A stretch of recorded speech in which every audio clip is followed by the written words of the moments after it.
Haleluya, haleluya, shalom people. Jumpa lagi dengan saya Pendeta Theodorus dalam Question of Monday. Setiap Senin Anda bertanya, saya menjawab.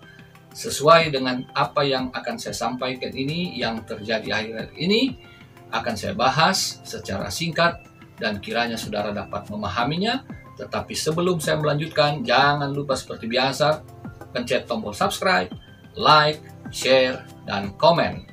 Pencet lonceng notifikasi supaya selalu dapatkan video terbaru dari kami. Kalau saudara nggak suka ya nggak apa-apa, di skip aja atau unlike, terserah.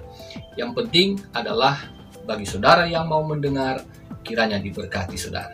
Haleluya, inilah Question of Monday kali ini.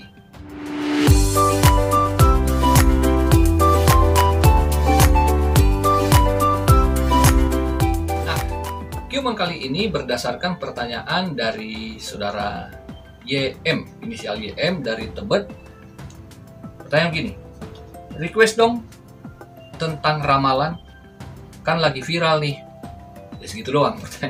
Jadi apa yang dia nyatakan ini, yang dia sampaikan ini, yang dimaksud pastilah soal yang belakangan sedang viral, ya berarti soal Mbak Yu.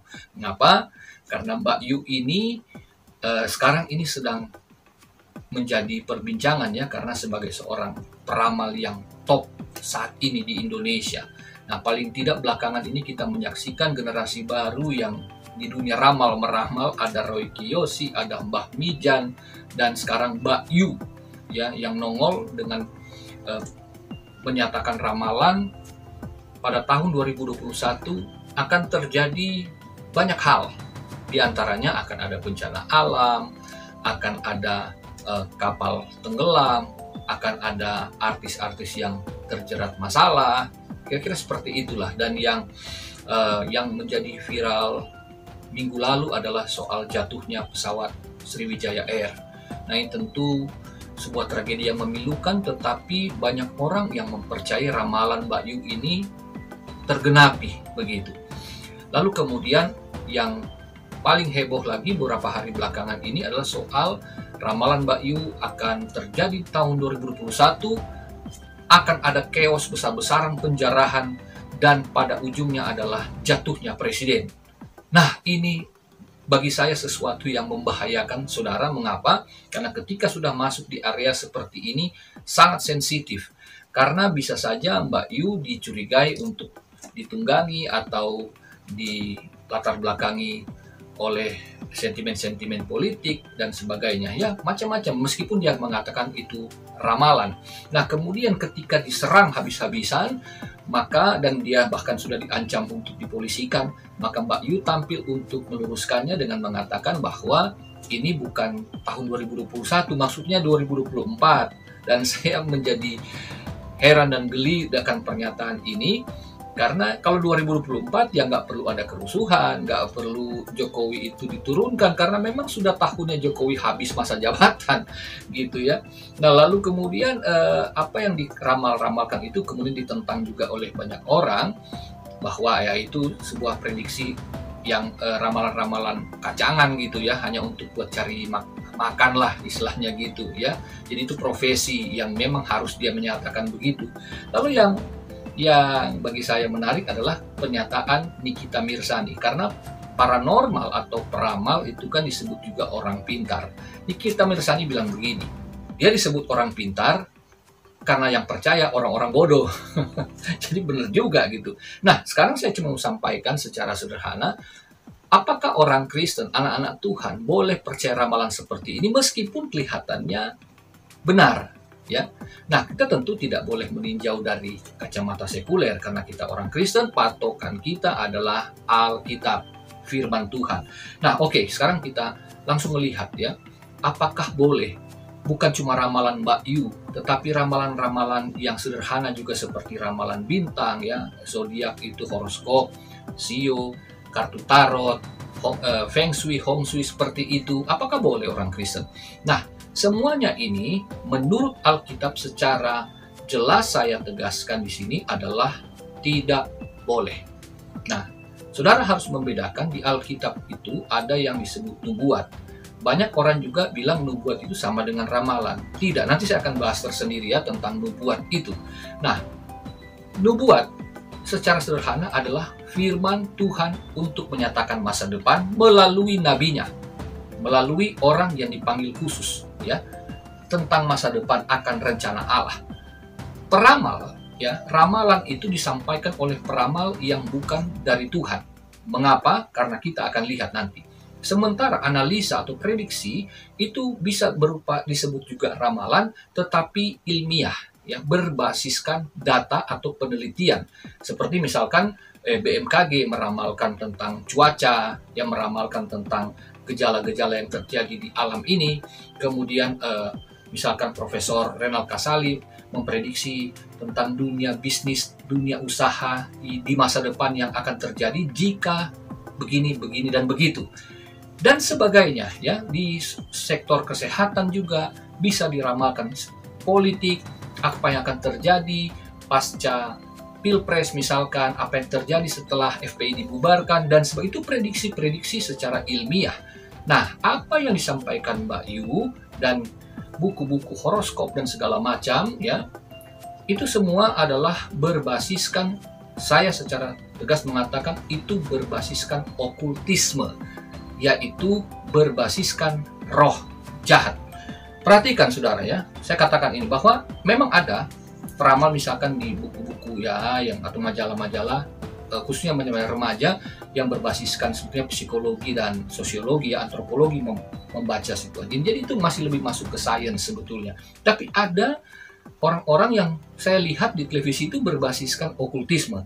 Nah, mengenai hal ini dalam kitab Imamat pasal 19 ayat 31 dikatakan, "Janganlah kamu berpaling kepada arwah atau kepada roh-roh peramal. Janganlah kamu mencari mereka dan dengan demikian menjadi najis karena mereka. Akulah Tuhan Allahmu." Jadi Tuhan sendiri yang telah memperingatkan bahwa orang percaya tidak boleh mencari arwah atau roh-roh peramal. Jadi peramal itu dan ramalannya bukan sekedar prediksi seperti prediksi ilmiah, analisa ilmiah, tetapi ini berbasiskan dunia roh, ya, okultisme. Jadi berbasiskan kepada kepercayaannya atau ada satu ikatan dengan roh jahat. Nah, bagaimana dengan orang-orang yang disebut ya punya talenta gitu, ada karunia khusus yang dia nggak belajar? Itu menurut Alkitab pasti di atasnya itu ada yang pernah terikat dengan kuasa gelap seperti ini. Apakah orang tuanya, apakah kakek neneknya, dan seterusnya. Pernah ada seperti itu. Nah, untuk lebih jauh soal okultisme, saudara saya sarankan misalkan dapat menonton vlog-vlog tentang evangelis Tony Daud. Nah, ini mantan dukun kelas atas yang dapat menceritakan lebih jauh. Nah, sini saya mau sampaikan dari Imamat pasal 19 dan pasal 20 ayat yang ke-6. Orang yang berpaling kepada arwah atau kepada roh-roh peramal, yakni yang berzinah, dengan bertanya kepada mereka, aku sendiri akan menentang orang itu dan melenyapkan dia dari tengah-tengah bangsa. Ini sangat serius dari Tuhan, bahwa orang yang percaya kepada ramalan, bahkan mencari peramal, itu dianggap sama dengan perzinahan rohani. Karena Israel kemudian akhirnya, ini peringatan kepada Israel loh, dan Israel terbukti akhirnya benar di masa depan terjadi, dan mereka dibinasakan oleh Tuhan. Jadi, apa yang dilakukan oleh Israel itu dikategorikan sebagai perzinahan. Orang Israel telah berkhianat kepada Tuhan, karena hubungan Israel dengan Allah itu digambarkan seperti suami istri, digambarkan ya, sebagai suami istri. Tuhan sebagai suaminya, Israel sebagai istrinya. Nah, ini roh-roh jahat, berhala-berhala itu dianggap sebagai orang ketiga dalam keluarga. Jadi Israel seperti posisi istri yang berzina dengan roh jahat di hadapan Tuhan sehingga dimusnahkan.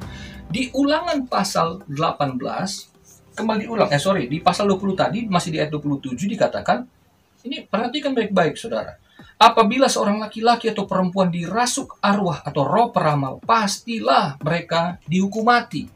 Sangat serius di perjanjian lama ini ya. Bukan berarti perjanjian baru tidak berlaku, tetapi prinsipnya sama. Di pasal 18 kitab Ulangan ayat 9-11 dikatakan, Apabila engkau sudah masuk ke negeri yang diberikan kepadamu oleh Tuhan Allahmu, maka janganlah engkau belajar berlaku sesuai dengan kekejian yang dilakukan bangsa-bangsa itu. Di antaramu janganlah didapati seorang pun yang mempersembahkan anaknya laki-laki atau anaknya perempuan sebagai korban dalam api, ataupun seorang yang menjadi petenung, seorang peramal, seorang penelaah, seorang penyihir, seorang pemantra, ataupun seorang yang bertanya kepada arwah atau kepada roh peramal, atau yang meminta petunjuk kepada orang-orang mati. Jadi jelas bahwa salah satu di sini yang disebut peramal atau roh peramal berkaitan erat dengan dunia okultisme, dunia sihir, mantra, dan sebagainya. Nah, orang Israel dilarang keras oleh Tuhan, termasuk kita orang Kristen dilarang untuk mempelajari soal ramal-meramal ini, dilarang mempraktekkan ramal-meramal, dan dilarang sekedar mencari tahu pun tidak boleh. Nah, kan iseng-iseng, apalagi anak-anak muda gitu kan, lihat nih, waduh ini gua nih, wah bintang Virgo nih, apa sih yang dikatakan oleh bintang Virgo bagi gua hari ini? Iseng-iseng aja gitu. Secara sederhana ini kelihatannya kita cuma ingin tahu, tetapi di hadapan Tuhan ingat, Tuhan itu serius banget ketika berhubungan dengan umatnya. Ketika kita coba-coba seperti itu saja, sudah dikategorikan kita berkhianat, kita berzinah dengan roh jahat. Hati-hati saudara ya, hati-hati dengan ini. Jadi jangan main-main. Nah, kenapa begitu? Karena di ayat yang ke-12 dikatakan, sebab setiap orang yang melakukan hal-hal ini adalah kekejian bagi Tuhan, dan oleh karena kekejian-kekejian inilah Tuhan Allahmu menghalau mereka dari hadapanmu. Jadi Tuhan nggak mau umatnya itu sama seperti bangsa-bangsa yang tidak mengenal Dia, yang tidak mengenal Allah, yang menyembah setan, yang menyembah berhala. Seperti Tuhan nggak mau umatnya seperti itu, harus berbeda. Sebab itu ayat 13 katakan, haruslah engkau hidup dengan tidak bercela di hadapan Tuhan Allahmu.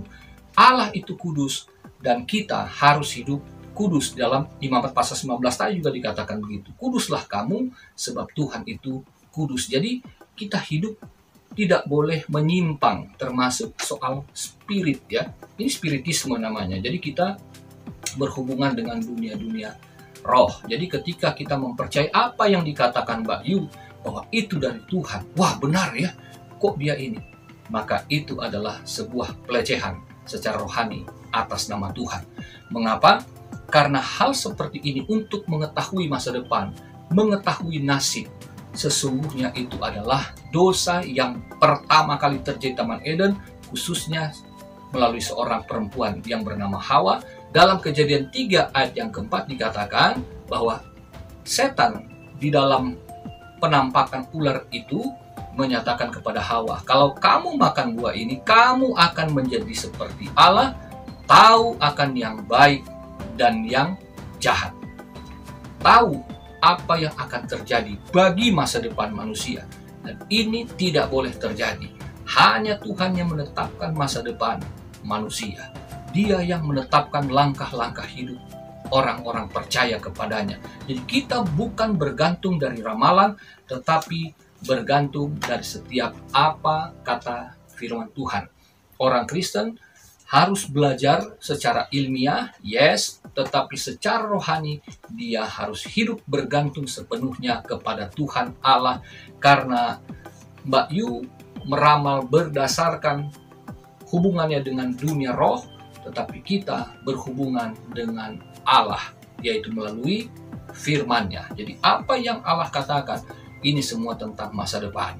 Ya, meskipun Alkitab ditulis di masa lalu, tetapi dia berbicara tentang masa depan. Jadi soal masa depan, kita nggak usah percaya tentang ramal, meskipun kelihatan itu benar. Sebab yang dikatakan terjadi itu akan saya bahas di Qumon berikutnya, ya, sambungan dari hari ini.